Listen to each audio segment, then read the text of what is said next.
Om Dare Du Dare Du Re Soha. Om Dare Du Dare Du Re Soha. All right, so we are actually beginning a new text today.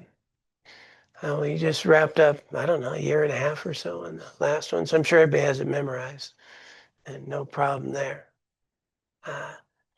This text is actually the fourth volume of a series of about 11, I think 10 or 11. And we did the first three. And it's very special with His Holiness the 14th Dalai Lama. And the project was to gather together Thubten children, a nun at Travasi Abbey, the abbot there, worked with His Holiness the Dalai Lama with the vision of bringing Buddhism, Tibetan Buddhism specifically, to a Western mind. And so, there's a lot of things that don't really translate, even in our words or in our minds, the way we think about ourselves. And if you're born in Tibet and you kind of have a very different culture and things like rebirth and reincarnation, that's just normal. Westerners are like, what are you talking about? And, just a lot of things to work with. And so this project was taken over many years to put together these volumes, and they're thick. I mean, this fourth volume is rather big. So we did the first three, approaching the Buddhist path and so forth. And this is the fourth one, and it's called Following in the Buddhist Footsteps. And this text, I'm going to just pick out aspects, I think to highlight that we can utilize to well, hopefully suffer a lot less and engage in life with a lot more skill and resiliency and well-being, and maybe even gain a little realization along the way. Could happen. So in skimming the text today, I just thought that the very first part is pretty complete and a good piece to break down into I think someone can find quite meaningful.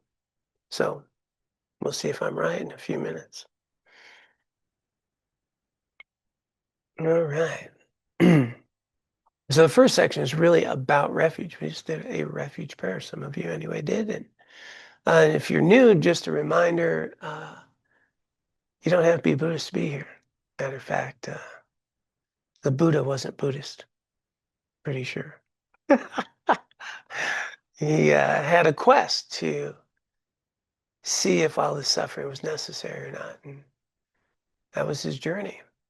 And eventually found his answer, and then he shared that answer. And for some people, it's been quite meaningful. But it's not the only path in the world. But fundamentally, all of Buddhism points to one thing: what's true. So the journey is, how do you discover what's true? Science can do that. Other religion traditions can do that. There's lots of contemplative traditions that seek this. So the investigation is always, not to believe anything, but to explore, inquire, test, apply some things, see if they work out. Somewhere along the line, you might become a Buddhist, or maybe not.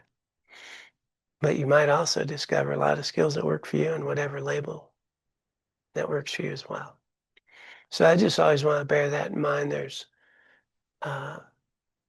typically taught in Tibetan Buddhism 3 primary motivations to engage in Buddhism.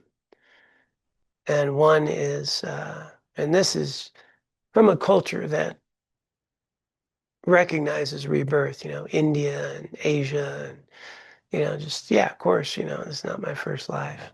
Matter of fact, there's a funny kind of photo thing, what do you call them, memes or something. These monks are sitting around and, they're just laughing, and they got the little, like what they're saying. And they said, you only have one life to live. And, they're all laughing, like, because we always say that. Yeah, you just have one life. And lives and everything. And so in their minds, that's so the first motivation in that culture is simply, it actually happens a lot towards the end of, as you get older. I want a good rebirth. And that's like their motivation. I want to not, go through a terrible rebirth, and I want to have a good next life. And so that's, you know, pretty strong motivation as one gets older in these cultures. Matter of fact, see a lot of elder Tibetans, doing a lot of prayers, doing a lot of korwa, circumambulating, and a lot of practices. And then you also notice in our culture as people get older, they start thinking about life. And if you're Christian, kind of want to go to heaven. You start thinking, oh, okay, let me work on that. That's a next life, right? And then some people, towards the end of life, just want to know what's meaningful, right? What would like to die without regret. So his first motivation is really about this end of life, and want to either die without regret, have a good next rebirth, or go to heaven. Pretty good motivations. Die without regret. Wouldn't that be good? So that's one motivation. I do find it fascinating on that. I was raised Catholic, and somebody told me once, yeah, everybody wants to go to heaven, but nobody wants to go today. It's, I think, wow, if that's the ultimate, why would I fear death? In other words, you wouldn't fear death, right? Because you know where you're going. No need to fear. It'd be great. Wouldn't it be nice not to have fear? But there's this little clinging. Second motivation would be to engage in a Buddhist path.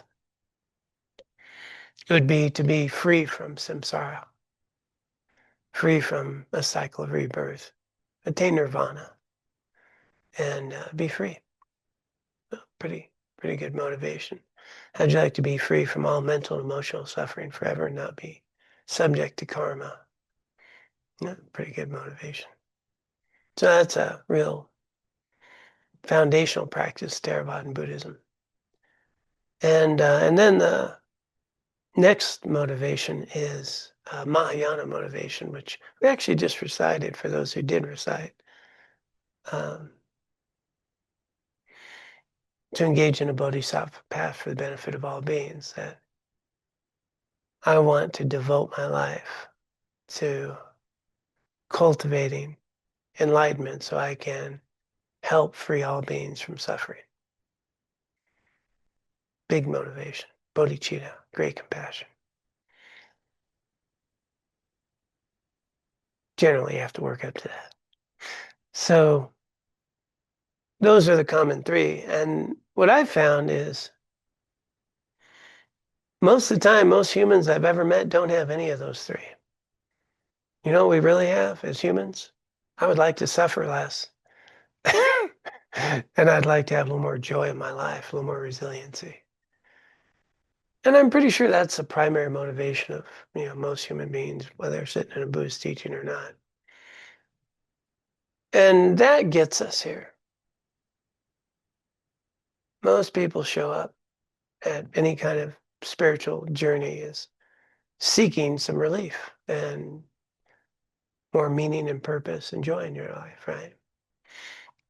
And so I always think of four motivation. I think that we don't have to have this. It's great to have a high aspiration to free all sentient beings from suffering. But it's perfectly okay to want to be a good human being, be resilient, and live a life that's meaningful, maybe die without regret. That'd be pretty good.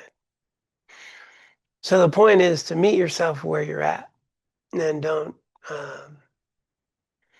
adopt certain attitudes and things that really don't fit yet.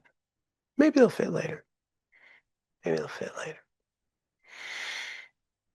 So that's important to share just because we're about to talk about the motivation or enlightenment for all sentient beings as well. But have a nice context to it. Tibetan Buddhism, that is a primary motivating purpose. Let's see, here's the text.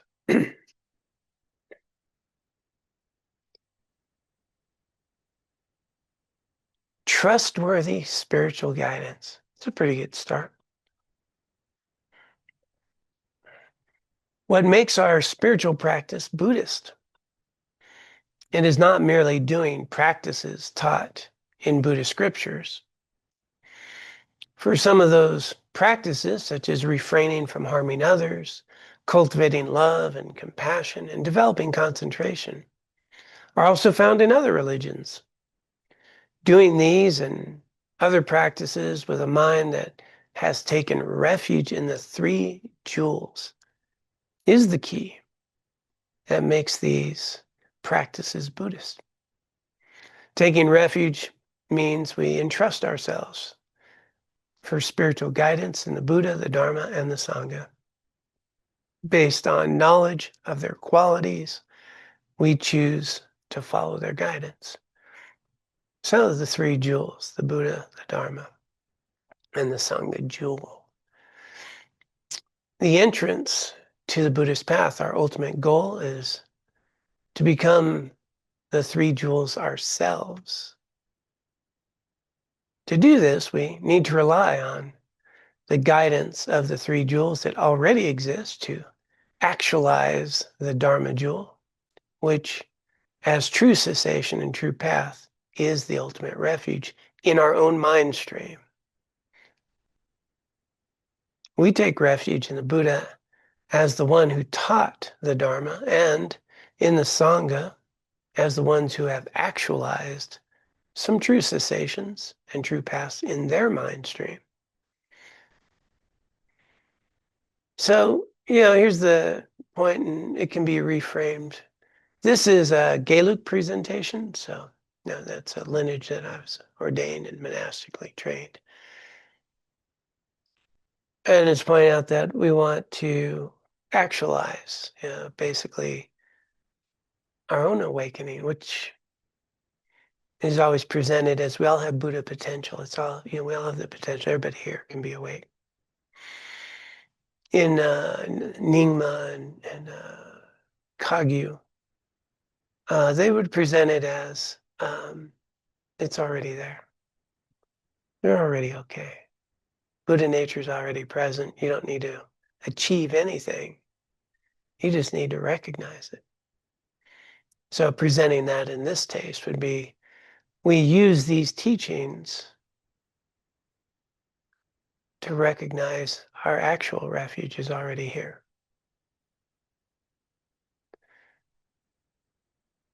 And that's kind of this key is that we, in order to have a refuge is something we can depend upon. It's safe, right? When I want refuge, I want safety. I want refuge from a storm. Somebody scaring me, I want to run to my mom, get refuge, safe place. Refuge, shelter, safety, something dependable. And as you know, we live in some kind of unstable environments in the days that we live in. Technically, it's always been that way.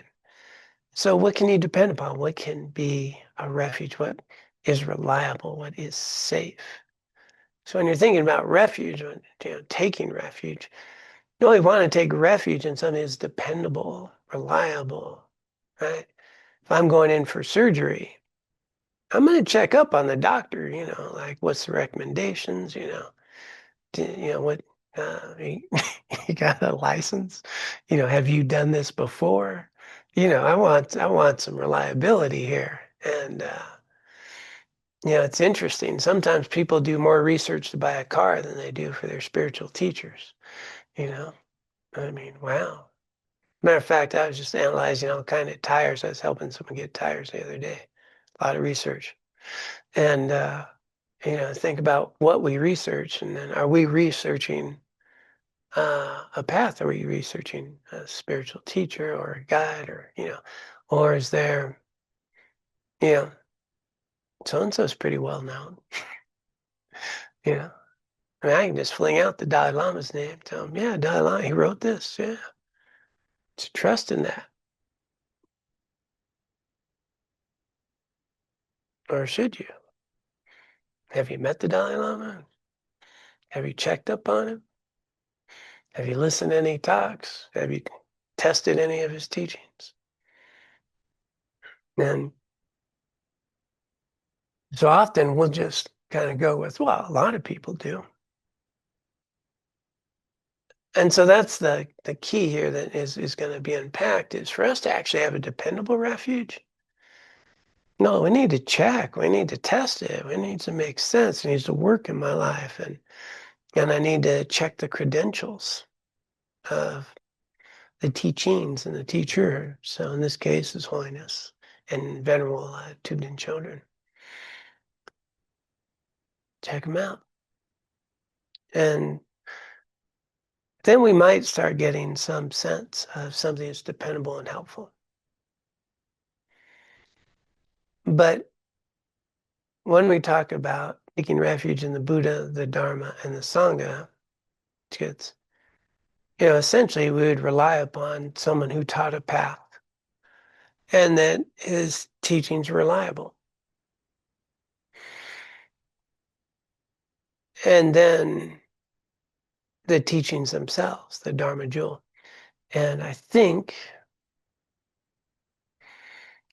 let me get my spectacles on here. I want to look like I know what I'm talking about. I look like I know what I'm talking about. Okay, good. Sort of. Pulling it off. Good.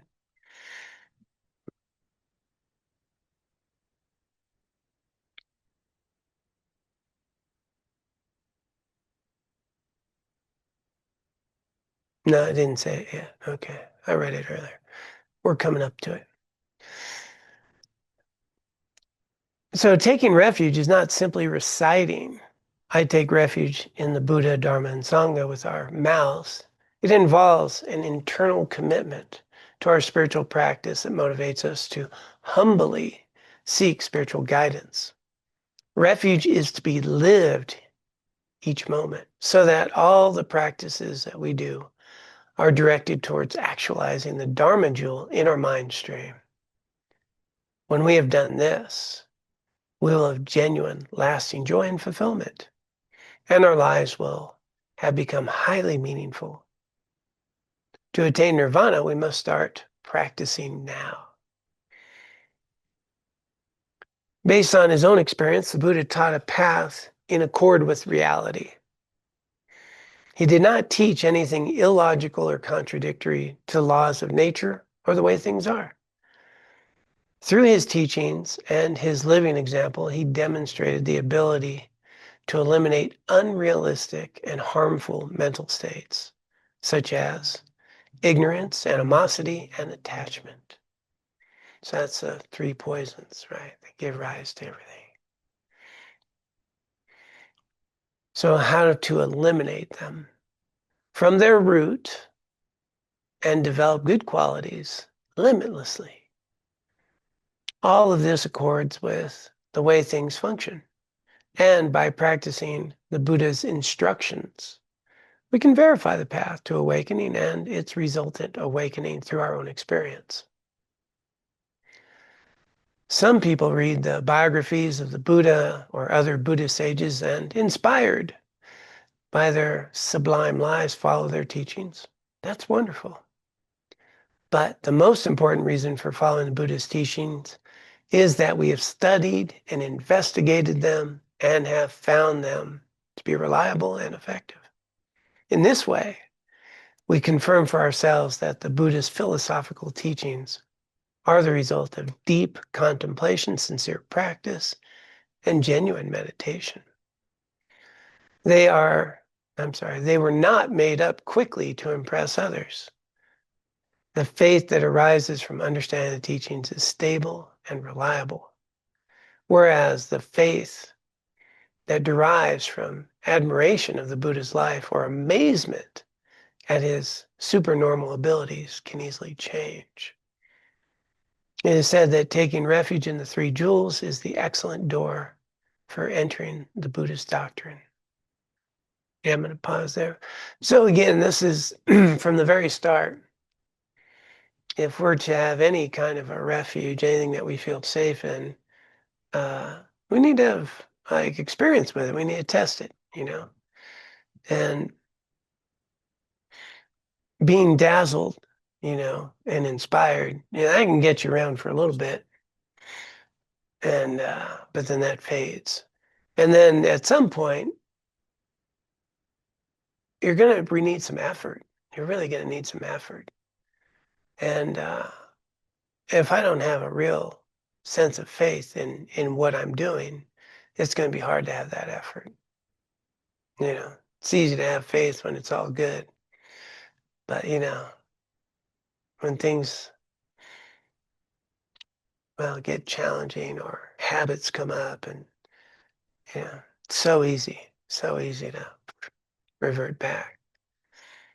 So this kind of a refuge is going to sustain us to engage in practices that can radically transform our lives. And you're going to find, if you engage in this practice with any devotion and sincerity, that's going to be challenging. I mean, just think about this. This is what fascinates me about my life. I discovered many years ago that I absolutely can know and make a list of things to do to improve my life. And matter of fact, I've never met anyone who couldn't. Taught high school, I could have my students write down 5 things to do to improve your life. Everybody can do it. And the next question is, why aren't you? Why can't I do things that I absolutely know will improve the quality of my life? That blew my mind. Spent 20 years on that. Wrote a book. You should check out. It's called Wisdom of Meaningful Life. But that book was a result of 20 years of why the heck can't I do these things that help me be the person I want to be when I know that they will work, So here you have some practices that do just that. They're simply, well, if you'd like, what would it be like to have a calm mind that's attentive, clear, balanced? Agitation comes up, then you can just go, oh, that's agitation, but I'm focused on this. What would it be like to have like equanimity with things as they arise, not be a prisoner when habits or emotions arise, to experience them, don't run from them, know them, tend to what I'm doing. Have that level of mind to actually focus your attention on something and keep it there without the mind bouncing all around. What would that be like? That'd be pretty cool, I think. And so there's a method to do that. It's called, shamatha meditation. Some of you do this. We do. As a matter of fact, I just watched, listened to a teaching by Jetsuma Tenzin Palmo. They asked her, "What's your advice to anyone, to really begin a practice, a regular, person, full life, not a monastic, just to engage in their Dharma practice?" And she said, the most important thing is to have a shamatha practice. Because if you can't start taming the mind, we're left with a bunch of interesting philosophical conversations about things we can't do anyway. But they're deep conversations, so there's that. And so she said, matter of fact, her teacher told her, once once you achieve, or, achieve shamatha, then everything else is easy. So a simple practice like, that the meditation we did at the start, that was a very short shamatha practice. And you may have noticed when you went to the breath, your mind may have gone somewhere else. I don't want to project, but it's possible that would have happened. And so there's the thing. Well, it totally makes sense that if I did this every day, I would get better at it. And if I did it, following the directions, training, that I would actually be able to attend to what I'm choosing to instead of have my mind drag me around. And we go, yeah, maybe I'll try that, next week.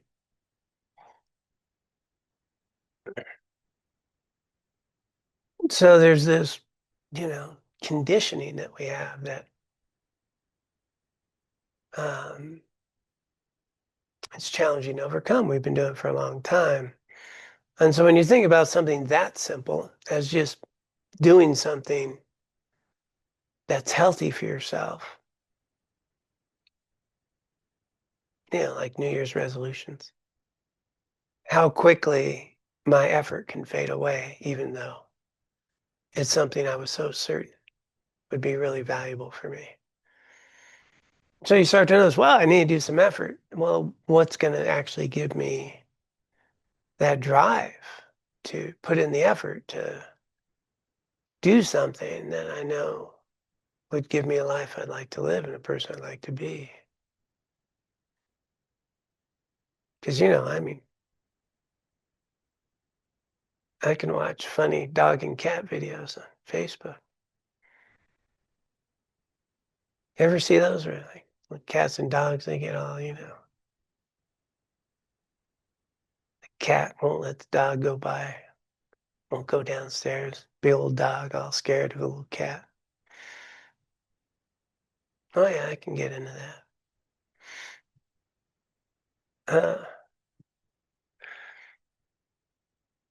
And there's nothing wrong with doing that. But it's just so easy to, get sidetracked, shall we say, distracted. Is it just me, or do other people get caught in videos? Okay. It's just me. Okay. So I sit there and I think, okay, when something's being, available as far as healthy things to do and things that are going to require a little effort. And when you think about it, we can do effort, right? You can do effort. Some of you may have gone to school, and some people have learned a trade, or some people have worked hard at a job, put some effort in so I can get my paycheck. Like, we can put effort in, we can pull all-nighters if we need to. We can show up for someone when they're struggling, and, we put that effort in. Effort's not a problem if I'm motivated. And there's an outcome here. There's something important. And then effort's not a big deal, man. When I want something, it's amazing what effort I can put into it. And so when we're having something like inner peace and resiliency and the capacity to engage in your life with meaning and purpose and attention, that's a pretty good outcome. I think a lot of people are looking for that. And but it seems it's not as tangible as your vacation in Hawaii, which you might also want. And or immediately, it's funny, I went to a car with heated seats in the winter. That's a pretty good thing to be motivated for. So we'll work for these things. But what about working for your inner development and your capacity to engage in the world? Well, that can seem pretty far away and pretty easy to put off, because I can feel good right now instantly by doing something else. and those habits are strong. So when we're talking about a refuge is we have to have some sense of a faith that doing certain things will give me a result that's really worth the effort. Then I'm all in, you know. Tetsuma Tenzin Palmo. It's interesting. She spent 12 years in a cave. And somebody asked her, man, it must have been hard. She said, no, it wasn't that hard. I was interested in it. It's what I wanted to do. When it's something you want to do, it's amazing how it's not that hard. I used to play basketball, man. I'd run up and down the court. Physical. I never got tired, man. I'd be playing basketball. But then you go tell me to mow the yard, man. I'd be tired. That's work, man. Or sitting at a desk, like where you're staring at a computer doing all, you get wore out. And the only difference is how engaged I am with it, right? Basketball was fun. 10 times harder than mowing the yard or pulling weeds. Who likes pulling weeds? Some people do like it. It's very methodical, it's very meditative, right?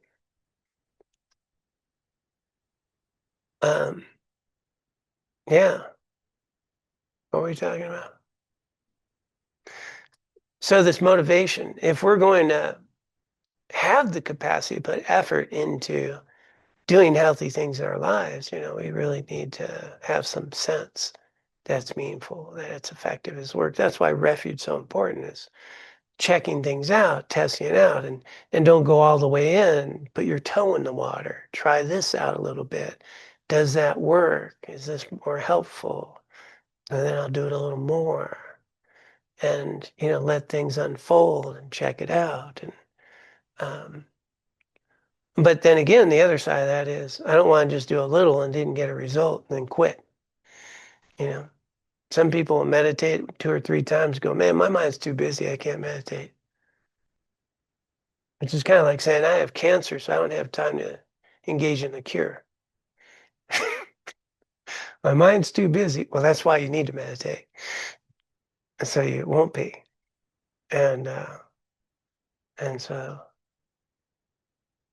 yeah, I have a disease, so I don't have any time to take the cure.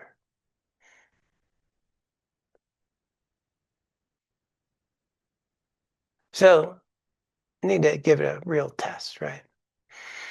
And so sometimes maybe I haven't noticed it, but then I have some people who I've noticed in my life who have had these results. So now we're looking at Sangha, right? We're looking at others who have actualized the path, who've done these practices. They seem pretty joyful. They have a little balance in their life. They don't get knocked off their rocker very easily. Maybe they have a good heart. They notice they're real caring. And, okay,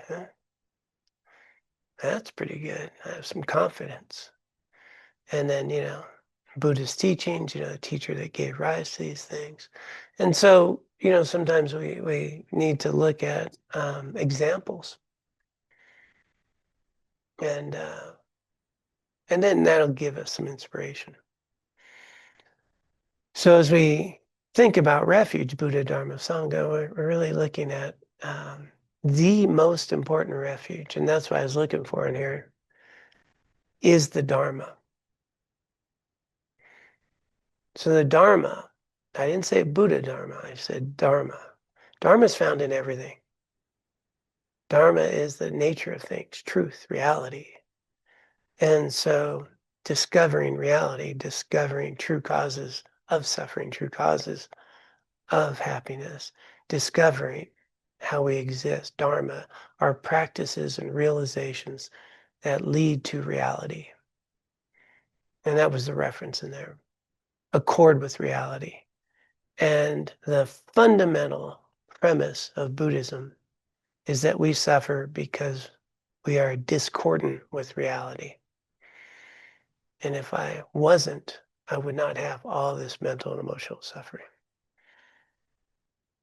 And so there's a scientific basis and hypothesis right off the bat. And so the Buddha and the Sangha is fundamentally there to help us recognize reality, the Dharma jewel within ourselves, our nature that's already there. And we've been covering for the last few weeks how discordant we are with reality. Because sometimes feel like I'm independent. Even funnier, I think I, on occasion, know how things should be. Ah, that's hysterical. Yeah. But it can pop up. I think I know how so and so should act. I think, you know, I could straighten Congress out. You know, and uh, and I don't realize I actually exist. In interdependently with all beings, and everything about me is because of countless others, and I'm arising dependence upon. There's nothing independent here. We can forget that. Your body, your thoughts, your mind, everything is because of others, and everything we've been taught, and everything is flowing. Very interdependent. So, because of this sense of independent separateness, and then I, John, me, who has preferences about what I like and don't like, and that's those three poisons. A sense of self is independent, separate from, gives rise to things I like and things I don't like. So they used ignorance, misunderstanding by ourselves. I think they used animosity and attachment. Animosity was the word there, maybe. Uh, and then I start developing my sense of the world based on things I like and don't like. And some people are cool, some people aren't, some people are funny, not based on how they affect me or how I perceive them, what arises in me. And then I start reifying those people are funny, those people are not funny, those so and so's, cool, this person's not so cool, this is a joyful activity. Some people like weed and gardens, I don't get it, but you know, uh, and I have this sense of how the world should be based on John.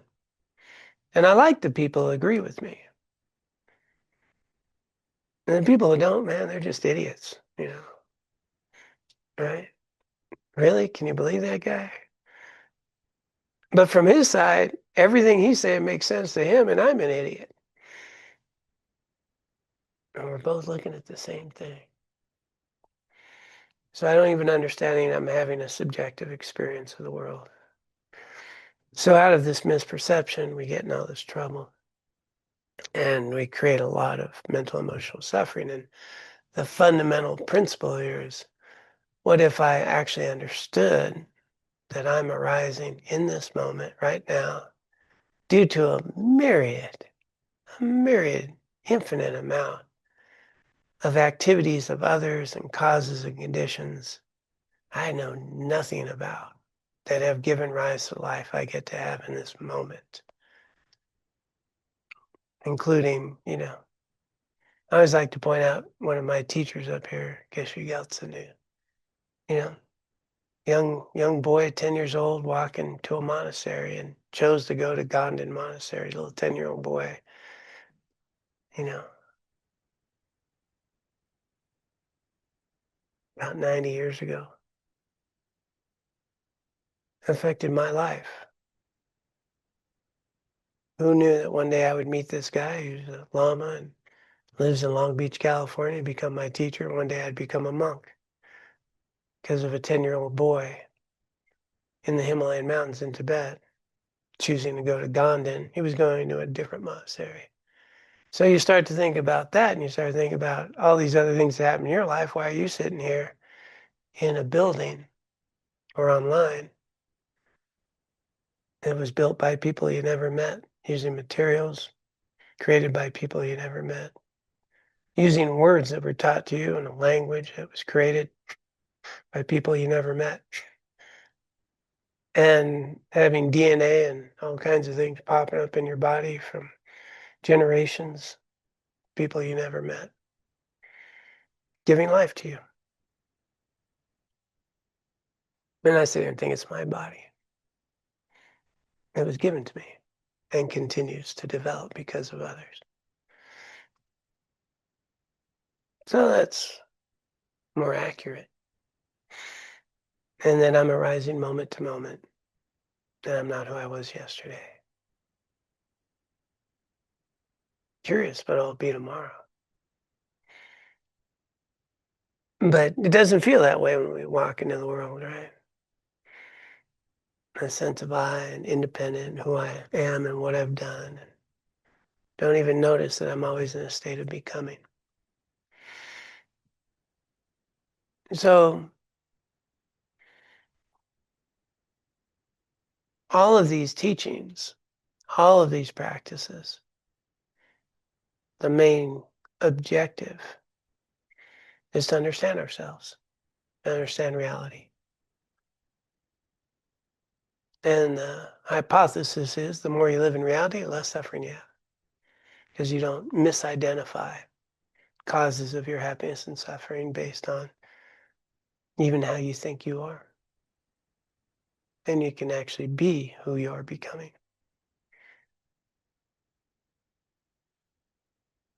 How tough could that be?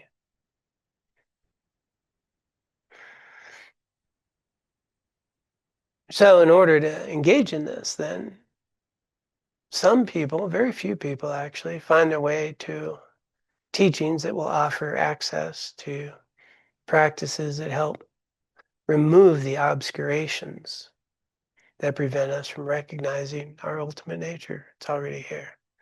Buddha nature, primordial wisdom, however one may label it, it's already here. And what we're doing is removing the misperceptions to recognize that.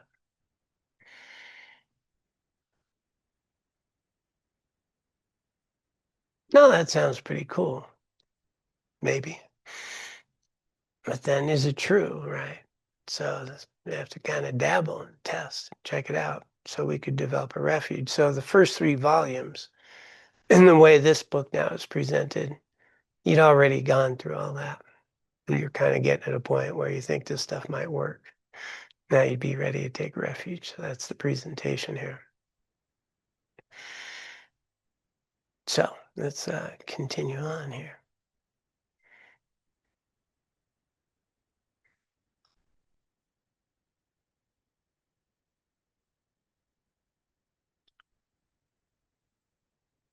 It is said that taking refuge in the 3 jewels is the excellent door for entering the Buddha's doctrine. Okay, so the teachings, right?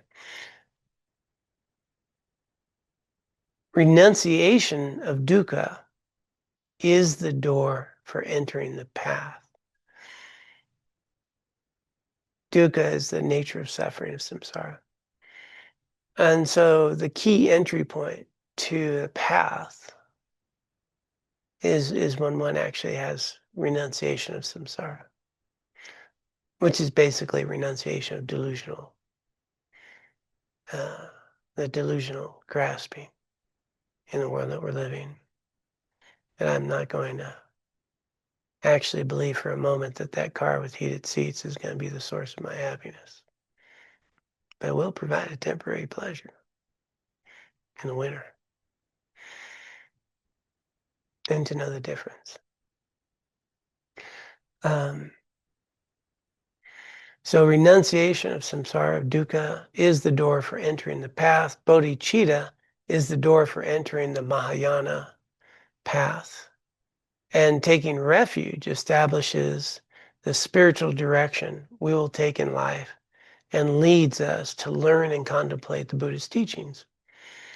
Through this, we will realize that no enduring happiness is to be found in cyclic existence, and we will renounce this suffering state and generate the aspiration to attain liberation, the stability of this understanding in our mind marks our entrance to the path. Stable, so that enters the path, this renunciation of delusion.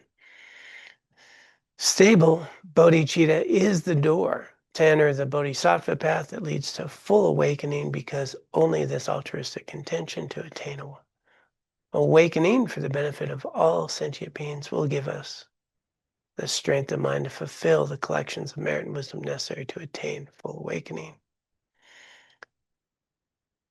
To view this sequence in reverse order, to attain full awakening, bodhicitta is indispensable. Bodhicitta is based on great compassion.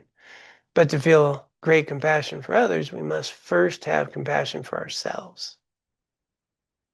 Renunciation, wanting ourselves to be free from samsara and attain nirvana, is the true meaning of self-compassion.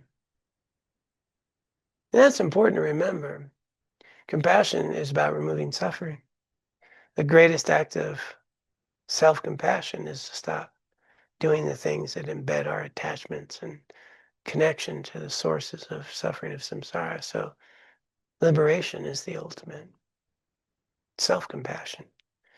To reach this understanding, we must be clear about our spiritual direction and the guides we rely on to lead us. Thus, taking refuge is the first step. It is the door to the Buddhist teaching.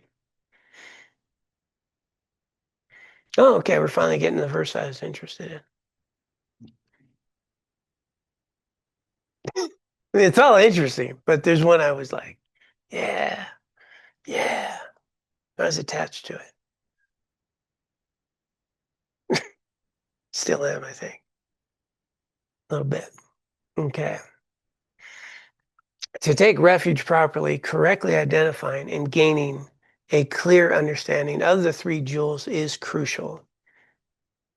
To do that, understanding the four truths is important.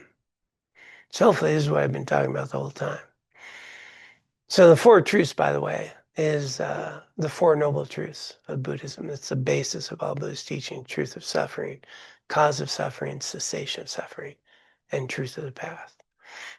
Basically, the first two is the very nature, the truth of suffering, that is this experience, and then the cause.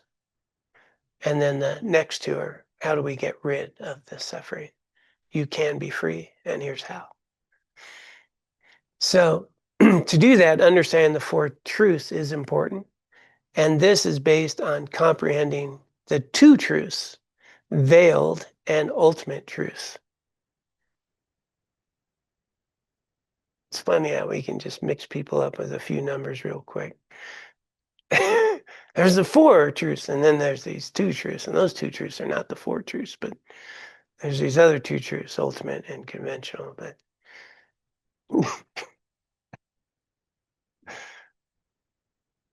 we'll clarify.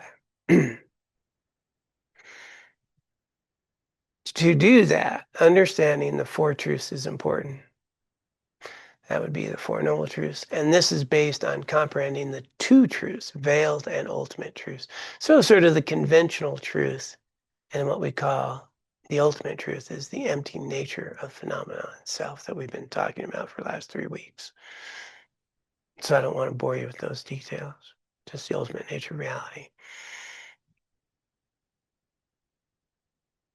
Without comprehending the two truths, our understanding of the four truths will be hazy and without understanding.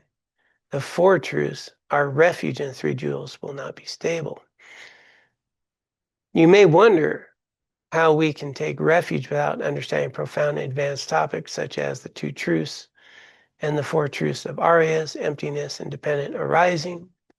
Conversely, you may wonder how we can understand topics without having deep refuge in three jewels. By beginning with the topics of the two truths, the four truths, emptiness and dependent arising, as we did in the first book, Approaching the Buddhist Path, we gain an initial understanding that forms a good foundation for taking refuge in the three jewels. Based on taking refuge, we then learn, contemplate, and meditate on the Buddhist teaching and understanding that we gain that deepens our refuge. That deeper refuge will inspire us to learn, contemplate, and meditate more, bringing even deeper understanding. And so it goes with taking refuge and understanding the teachings, aiding each other. Short version of that is that we take our time, that we learn a little bit, we apply a little bit, we test a little bit, and we go to learn, contemplate, and meditate. So those are the three wisdoms. We learn something, we get a teaching, and then we contemplate, is that true? Is that not true? That doesn't add up. I'm confused about this. What are those two truths again? We kind of learn it, we talk about it, we think about it. In Tibetan Buddhism, we debate it. And then you get this sense of what comes from that debate, that analytical aspect. And then when you get a sense of that truth, you get to meditate on it, you get to rest in that. And it goes from a philosophical idea to a learning, a realization, and then a way of being. Hearing the teaching, contemplating the teaching, meditating on it.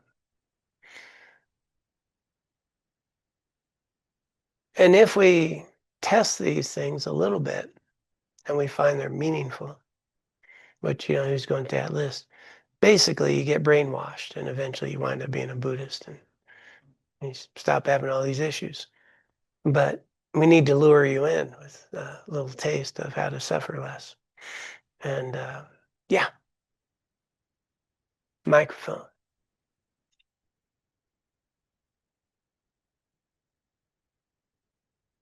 Hello, everybody.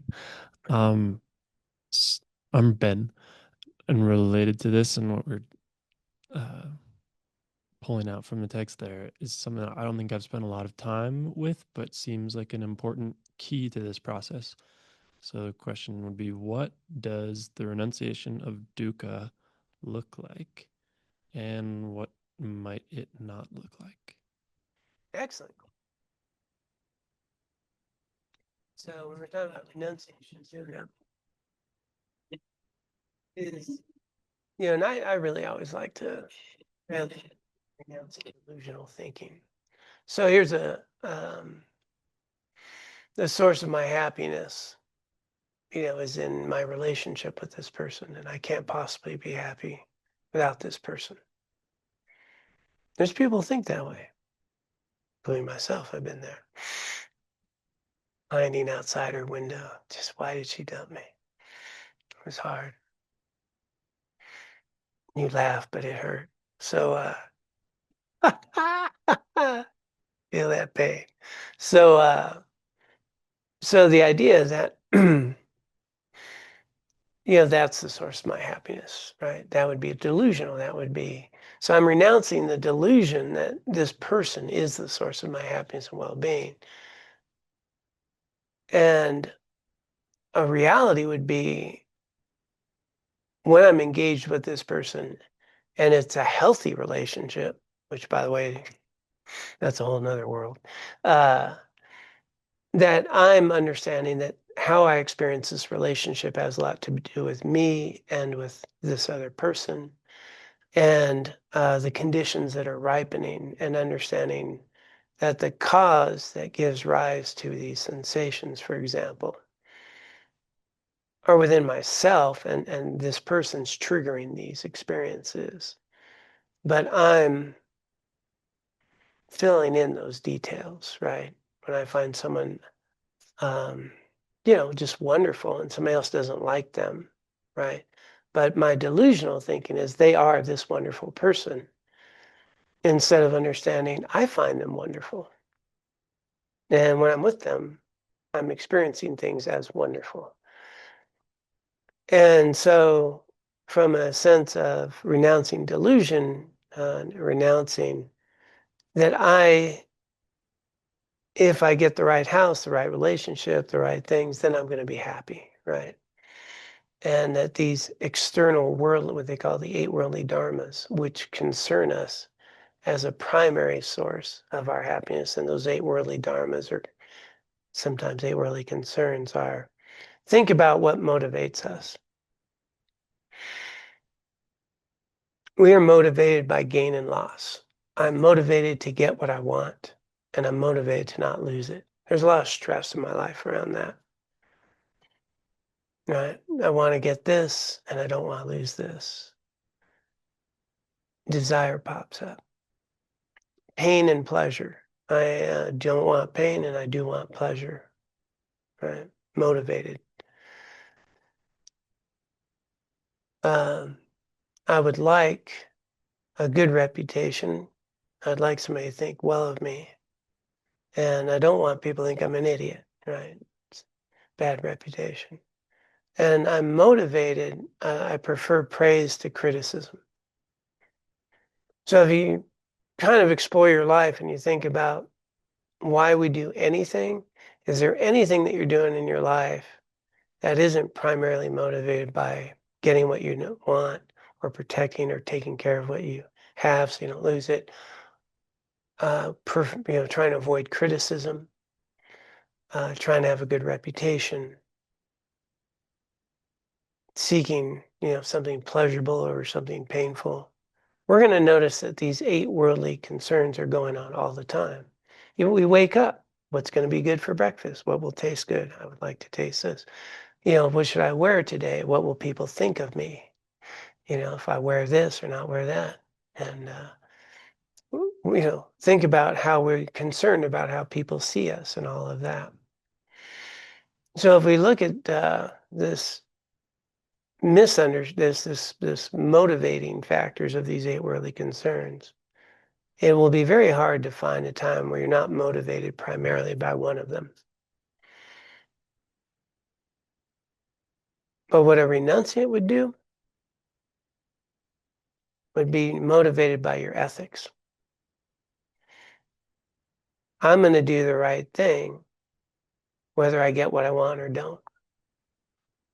I'm going to do the right thing, whether someone criticizes me or not. I'm going to do the right thing, whether it's painful or pleasurable. Right? I'm not going to, primary is my ethics and values. And I actually know that that's what's going to give rise to genuine happiness and well-being in my life as a primary motivator.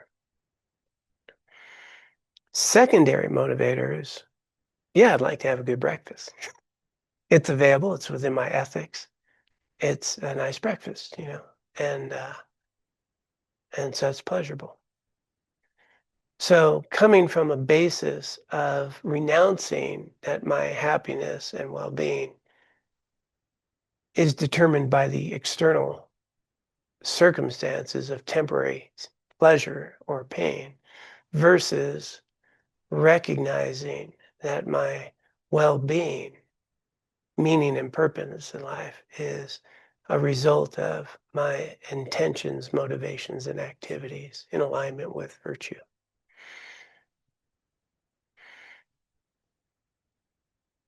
And yet, so we're renouncing that grasping to doing things that we wouldn't feel good about, basically.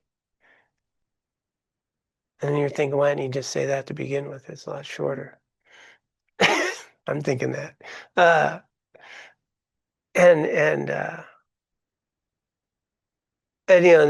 just goes back to the idea is, our genuine happiness and well-being comes from doing things we feel good about, not from things that make us feel good. I can do a lot of things that make me feel good that I don't feel good about. And Scott Peck, I quote this book all the time, Road Less Traveled. All neurosis arises from avoiding legitimate pain. I don't want to feel pain, so I do this other coping mechanism, or I avoid this, or I don't have that talk, or I don't do this, and I develop all these unhealthy habits because I don't want to feel pain. I want somebody to like me. I want to do this same kind of thing. We develop a lot of habits and patterns and insecurities about ourselves. And then we believe them to be true.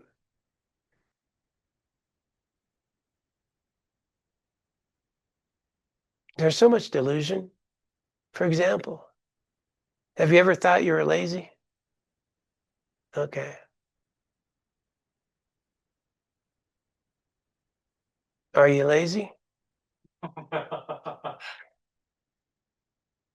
about the answer is sometimes.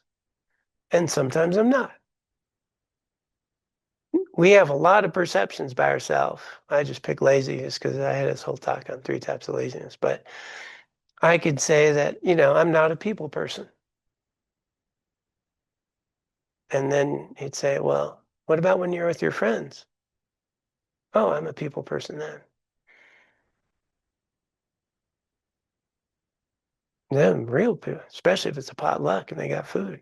I'm a real people person. And, I'm a shy person, except when I'm with close friends and I'm not so shy, right? So you start thinking about all the things we believe about ourselves. We're going to find none of them hold up. I'm a responsible person, except when you're not. How many times have I been irresponsible? Yeah, a lot of times. I'm an honest person. How many times have you lied in your life? So-and-so's a liar. Yeah, they're also a truther, right? I mean, everybody's a liar and everybody's a truther, right? We've all told truth, we've all lied. So if you start thinking about the delusional thinking, we're renouncing all that nonsense of labels that we stick on people, places, things, and events, and ground in a very simple,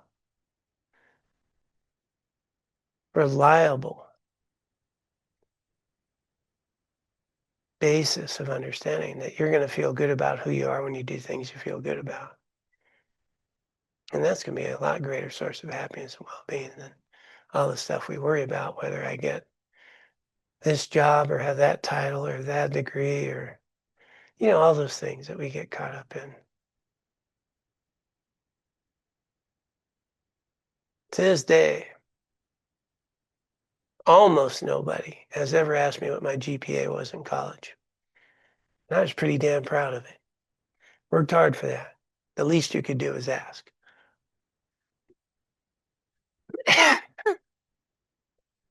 3.86, magna cum laude. Yeah. Not summa cum laude. Yeah. Not there. No, I wasn't that good. But right, so we get caught up in all these things, right? And here's the thing: C's get degrees. That same degree, man, piece of paper on the wall. Job entry thing, you know what I mean? And it's just how we can seek validation in who we are by something that doesn't reflect who you are. And then, yeah. I was thinking it'd be funny. I think we should all carry all of our awards around with us just so people know, because nobody's asking, You go in the office, sometimes you'll be like a whole wall, 20 of those things or something. I got my master's degree in the office there. Yeah, it was fun. Felt good about it. But that's not who I am, right? Not who I am. And doesn't describe the value of who I am. So renouncing dukkha is renouncing all that clinging and grasping to those 8 worldly concerns as though they are valid, who you are. But rather who you are is arising moment to moment. And it's funny because this equates to modern Western psychology as well, cognitive dissonance. We suffer because our ethics and values are here and we do these things. Do more of that, we feel good about who we are. So renouncing dukkha is renouncing all that delusional grasping of independence of self, attachments and aversion. Create this illusion that the labels I put on people, places, and things are really how they are and how I am. And living in reality is understanding that I'm creating my future me by how I live my life. And what I water, nurture, and grow is who I become. If I spend a little time every day on gratitude practice, you'd be amazed what happens in a month to your mind and how you relate to people. All of a sudden, people start changing. You're not around a bunch of idiots anymore. And they didn't change. I start noticing that I'm the one nurturing the quality of thoughts in my mind. My environment has an impact. I need to be around healthy people and do all those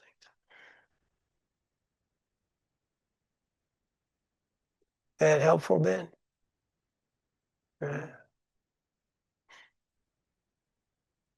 Anybody online got anything going on? Questions, comments, thoughts? Anne? Hi, John. Thank you. I just had a question about is there a formal practice within Buddhism of taking refuge or taking the vows? Like some religions have ceremony, things like that. Or is it just kind of your own personal relationship with it? Yeah, so some Buddhist traditions do. In the Tibetan Buddhism, we have a formal ritual. And we recently had one. So Drupal Samten, who teaches with us, and she's offering the Vajrasattva practice on Sunday, did do a refuge ceremony for some students. So that'll be offered again probably in a bit if we get some more students who'd like to do that. But as soon as I say that, doing a refuge ceremony doesn't give you refuge. What gives you refuge is how we relate to the teachings, But it's nice to formalize that practice. It's there's a power in a lineage that has come down through time. So it's like the way I think of it. If I say a prayer like "Om Mani Padme Hum," a mantra, "Om Mani Padme Hum," I'm not saying this prayer.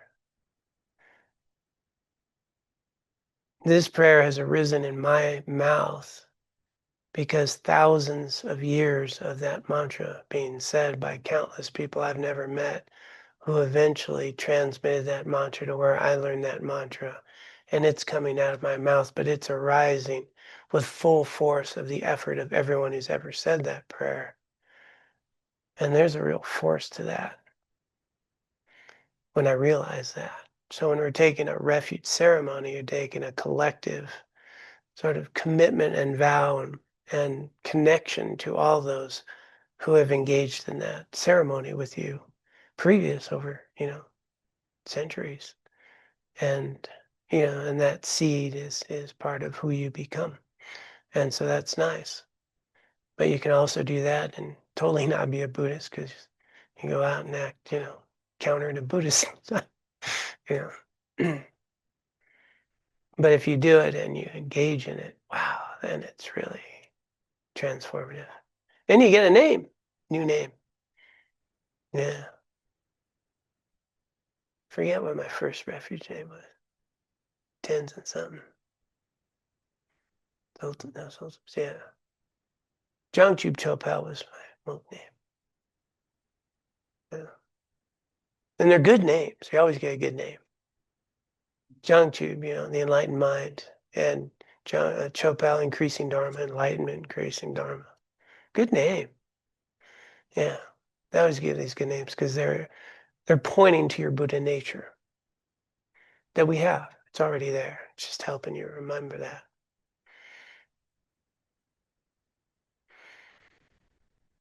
A lot better than rides with donkeys or something like that.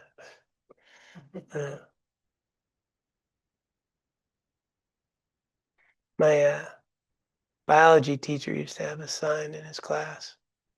Very inspirational. It's hard to soar with the eagles when you work with turkeys. That's what he had in his class for his students. Very inspiring.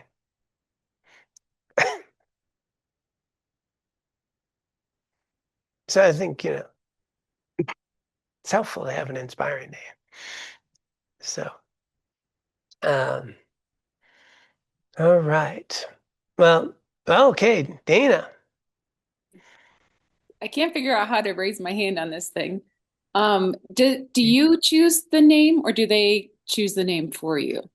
Yeah, the refuge, the person you're taking refuge with gives you the name. Okay. Yeah.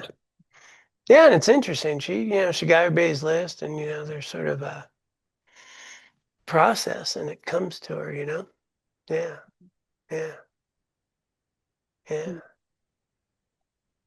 And then she gives you a name, and everybody texts her for the next 2 weeks asking her what it means. How do you spell it? Yeah, how you spell it? What's that mean again? That was funny to listen to for like 2 weeks.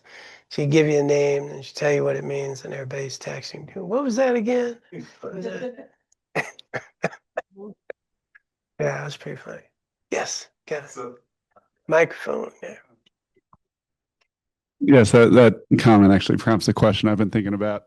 As I hear from you and in this text talking about the Buddhist path, it's very rational, deliberate, and I'd put that in contrast to other spiritual pathways that sort of rely more on like coincidence and sort of spontaneous ways of knowing and things like that that sort of point the way towards spiritual path and brain insights, etc. So I'm just curious how that shows up in Buddhism, those forms of knowing. And I think that example you shared there sounds like some example of something arising not from like a rational process, but yeah, I'm curious about those non-rational, spontaneous aspects and how they show up in Buddhism. Non-rational. Because I think intuitive knowledge and wisdom can be very rational, but you're not using conventional mind to think them through, is what you're saying. Yeah, so that's a process of the conventional mind that we use with concepts and rational thinking and deduction. A lot of traditions try to bypass that and tell you, don't think your thoughts, all those things, and totally, just don't allow you the opportunity to use the mind's not the problem. The mind, screwed up mind's a problem, and so it's very useful. It's pretty much how I managed to recognize it. Since Laura was gone for a week, I could go get the food I wanted from the store and calculate how much I can eat before she gets back. That was well thought out. And man, I've been eating French fries. So she's not online. So I think we're good. So but what happens is as we clear the busyness of the mind, as we clear the activity of the mind, we're more able to be present with awareness that even notices thoughts that arise in the mind. And we're more able to access our primordial wisdom and nature that's already there. And so there's a process of clearing away and purifying the afflicted mind, and being able to access and listen more to that. I like to use the primordial wisdom that's already available. And it's really not that complicated. Like, everyone here has heard me teach this very simple method of just simply asking a question, stepping back from a moment when you don't know what to do and just asking a question, taking a few breaths, relaxing, just say, what would be a healthy thing to do? Now, what should I do? As soon as you get you in, you're out, just objectively, what would be a healthy thing to do? And you're going to find a really good answer shows up, which you didn't think through. You just asked a question. And you're going to find that 9 times or 9.9 times out of 10, a really good answer comes up if you can get your ego out of the way. If you're too attached to the outcome, you're not going to get a good answer. But if you can step aside and just simply ask a question, you're going to notice there's wisdom that shows up. And it's always there if we learn how to listen. Of course, then it shows up with the answer you don't want to do, but that's a whole different thing. Yeah, that'd be a healthy thing to do, and but not today. Yeah, we'll wrap on this one. Yeah, the inability to do something healthy. Everyone. No, I don't know if I should go there. I'll give you the short version. Major life decision. I decided I just didn't have an answer. My emotions are involved. I needed to get out of the way. I flipped a coin, and it gave an answer. And I totally did the opposite. And man, the next 3 years of my life were just a wreck, man. It was just, because my emotional attachment was just wanting this other thing. But it was interesting. I was so like gonna turn it over just totally. And it landed. And man, that was the healthy thing. And I said, yeah, it's just a coin flip, And man, did that pay for a lot of pain and suffering. Yeah. So I'm not saying the coin flip is the healthy thing. It just happened to be in that moment. Generally, though, so we do have, this primordial wisdom, this Buddha nature. It's already there. Nothing wrong.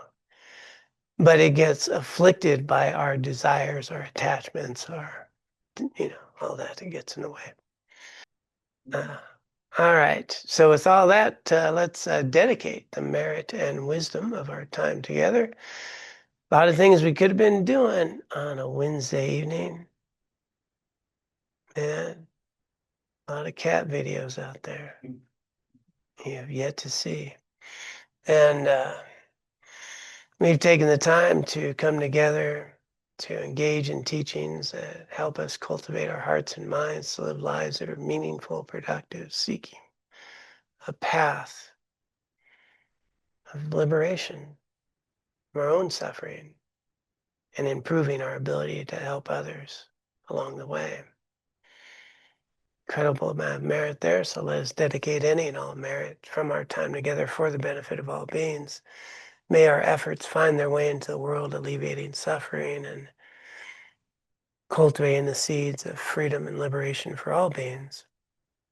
May we also dedicate this time and energy for our own continued spiritual growth, that we may cultivate the wisdom that cuts through the delusions that bind us to our suffering, and recognize our own Buddha nature so we can be of greatest benefit to all. And with that motivation, those who would care to can join in the formal dedication. By this merit, may I soon attain the enlightened state of Guru Buddha, that I may be able to liberate all sentient beings from their sufferings. May the precious Bodhi mind, not yet born, arise and grow. May that born have no decline, but increase forevermore.